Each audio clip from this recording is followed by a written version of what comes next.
करायचं आहे. कारण की मागची सुद्धा आम्ही पैसे दिले नाही या पाईपाचे 41 फूट पाईप आलेला आहे त्याचे सुद्धा पैसे दिलेले नाही. पेंटिंग बरेच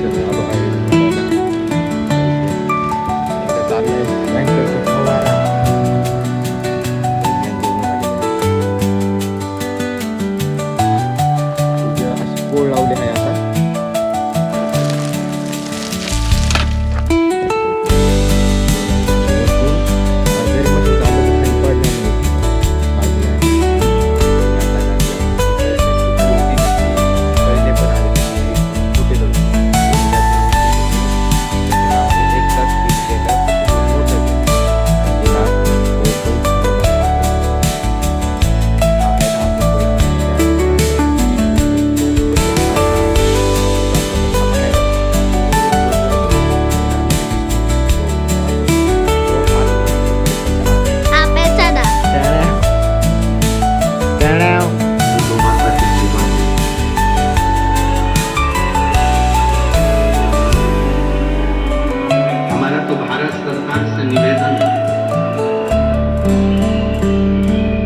प्रत्येक केजी की कक्षा से लेकर के प्रत्येक विद्याध्ययन में गौ माता का एक सब्जेक्ट होना चाहिए जिससे बच्चे पढ़ें और उनके भीतर गौ माता के प्रति प्रेम जागे।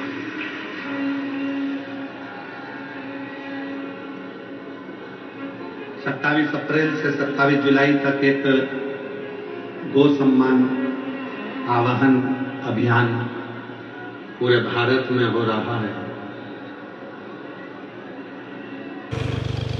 फायनली गाइस पावडर सुरू झालेला आहे इकडं शेवंतीला. ही आत्ताच एक पहिली घरी लावली ते मी चालू ते आणि वरचा प्लॉट झालेला आहे ऑलरेडी. पप्पांनी मारून घेतला होता, आता हा राहिला आहे. तो 12 वाजेपर्यंत रोज जातो. बाबा आहे ना कळ्या मारतो ते शेवंतीच्या आणि पेरूच्या. पेरूच्याच शेवंतीच्या नाही. आता 2.5 महिन्यात झाड आहे ही पेरूचे आणि शेवंतीचे 3 महिने झाले असेल ना मग, कारण की सुरू झालीच तरी पण शेवंती ना 3 महिने झाली आहे. आता हा प्लॉट आहे ना त्याच्यामध्ये काही झाडं वेगळे आणि वरती वेगळे म्हणजे ते पप्पाला माहिती आहे की कोणच्या वराट्यात आहे त्यांनाच माहीत राहतं.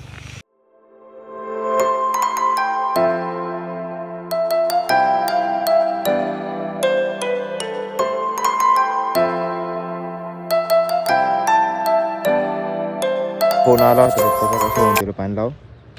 चालू केली मोटर. आता इकडे फुल आहे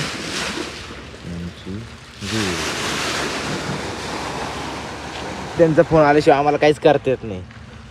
असं आहे आमच्या इकडं. 6 महिन्यापूर्वी हळद लावली ती. ही बघा ही हळद आहे, अर्धा कॅरेट भरलेलं आहे इकडं. आणि एवढंच आलं किती लावलं तर 1 कांडी लावली ती एवढंच निघालं आलं तर. आता या हळदीची एवढं बाकी आहे. ही मी स्वतःने एकट्याने लावली ती एवढी झाली. ही फक्त माझ्या आईनी आणि मीच लावली ती एवढी. आता ही काढून धुवायची आहे, धुवून वाळत टाकायची आणि बाकीची परत ते तळ्याच्या कोपऱ्याला लावून द्यायची. हळद एवढी घरापासली हळद ना ती आपण काढली ना ती ना आता त्याच्यामधली निम्मी ना म्हणजे 50% ना घरात ठेवायची आहे आणि 50% ना तळ आहे ना त्या तळ्याच्या एकदम एक्झॅक्ट त्या कडा 1 वर्ष झाली होती लावून. आता हे बघ तळ आहे ना या तळ्यावर लावायची अशी. हे बाई इडून अशी हे पहिले ना प्लेन व्यवस्थित हे करायला लागल. उंदरांनी पण आहे ना बीड बनवून ठेवले बघ इकडे पोकळ जागा करून ठेवली. आणि आपल्याला काय करायचं आहे हे ना एकदम व्यवस्थित आहे ना खाली करून याच्यावर आहे ना सगळी हळद टाकायची कडाकडानी. मग याला ड्रिप नळी टाकायला लागल. इकडे नाही टाकायची फक्त इकडे काय लावायची, इकडे जास्त करून इकडं. आणि बघ आहे ना इडून पर सरळ व्यवस्थित करून एकदम व्यवस्थित आणि प्लेन करायचं आहे.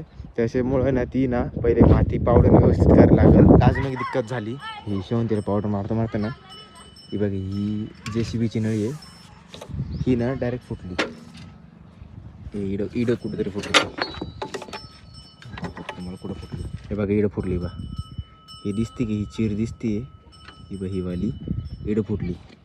मग त्याच्यानंतर ही नळी ना ही डायरेक्ट इकडे शेवंतीची येईल ही याला लावली मेनला आणि ही डायरेक्ट फुटून गेली. प्रेशर काही नाही, प्रेशर आम्ही बरोबर ठेवलं होतं कितीवर 40वर किंवा 60वर प्रेशर. मी ना आता आहे ना ही बाई ही नळी आणली ड्रिपची घरून.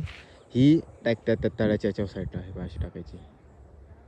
पहिले हा सगळं तळं व्यवस्थित हे साईडला बांबू करायला लागते, पाईप काढावं लागेल, त्यातलं गवत साफ करायला लागेल, मग ते असं खाली माती ओढून मग त्याच्यावर नळी टाकून मग ती व्यवस्थित टाकायला लागेल. त्याच्याशिवाय ते बसणार नाही, तर नळी खाली सरकल ना, आणि असं हे लागणार नाही त्याच्यावर.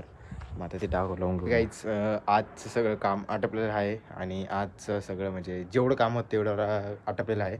आणि आपल्याला उद्याच्या ब्लॉगमध्ये आपल्याला हळद लावायची आहे, ती तळ्याला खेटून. ते आता तुम्ही उद्याच्या ब्लॉगमध्ये बघू शकता.